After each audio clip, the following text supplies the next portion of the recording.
Hello, my name is Julie and welcome to my channel. And now here's a question for you.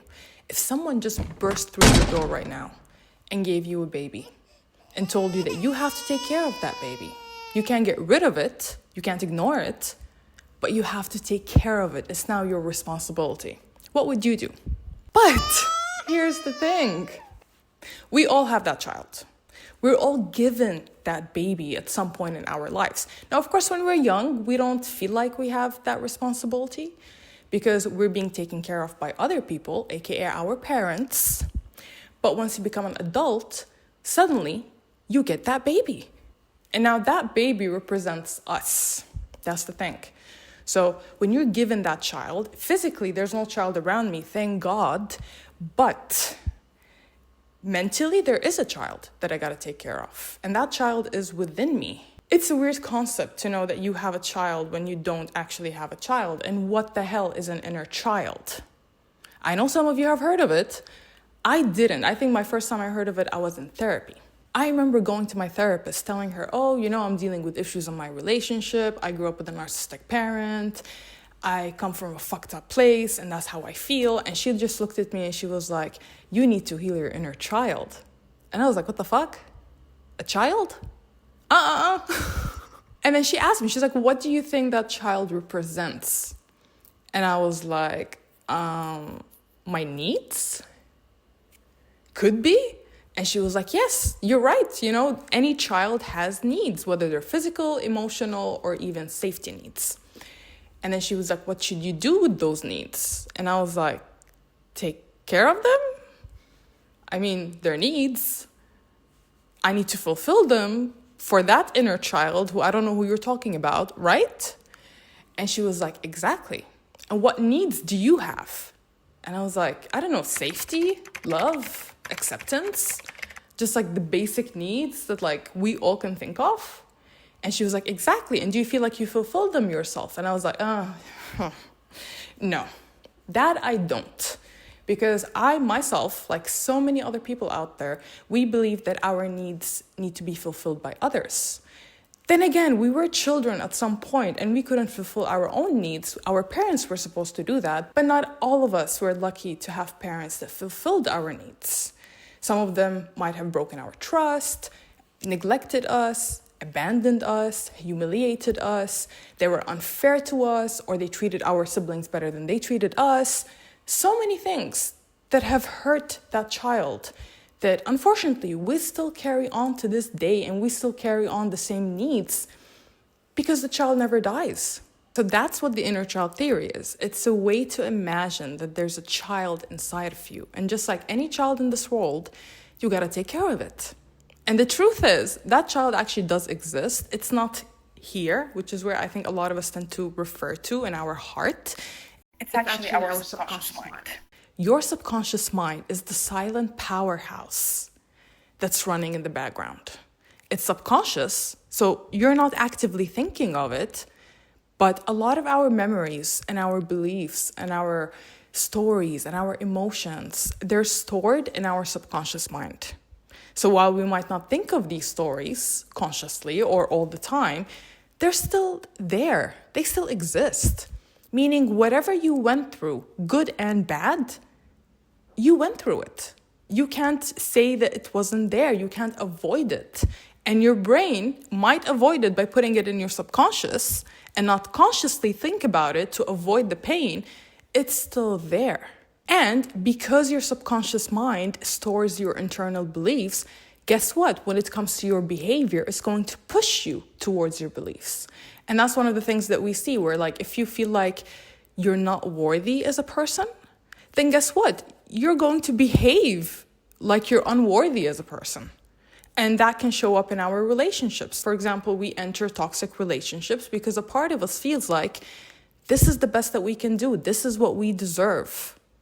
And even when those relationships are making us unhappy, we start thinking it's because of you. It's not because you deserve better. No. Because you're unworthy, that's the behavior that you should be facing and accepting and dealing with. And that's how our subconscious mind can sometimes fuck with us.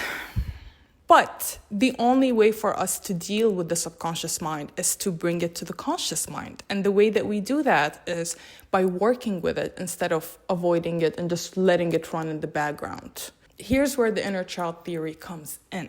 So the inner child just helps us imagine that there's this child that we need to take care of. And just like the subconscious mind, they're not logical. They communicate through emotions. They communicate through your body, especially when you feel tension or pain. They influence you. They push you towards behavior that you might logically not agree with, but then subconsciously you do agree with because it's based on previous patterns. How do you deal with that? Well, first of all, you need to acknowledge that the child exists. And the child exists because you exist. And I always like to see it as a way of you just enter the room and you see the child, and that child is you. Now, of course, after years of ignoring it and not really paying attention to it and, allowing life to happen to you, you can't just come in and go like, time to fix you, time to heal you, let's go to work. That child is going to go like, what? Honey, decades of ignoring me. Now you show up and you want me to be okay with that? No, it's not going to work that way. So when you first see that child, you got to acknowledge that they exist.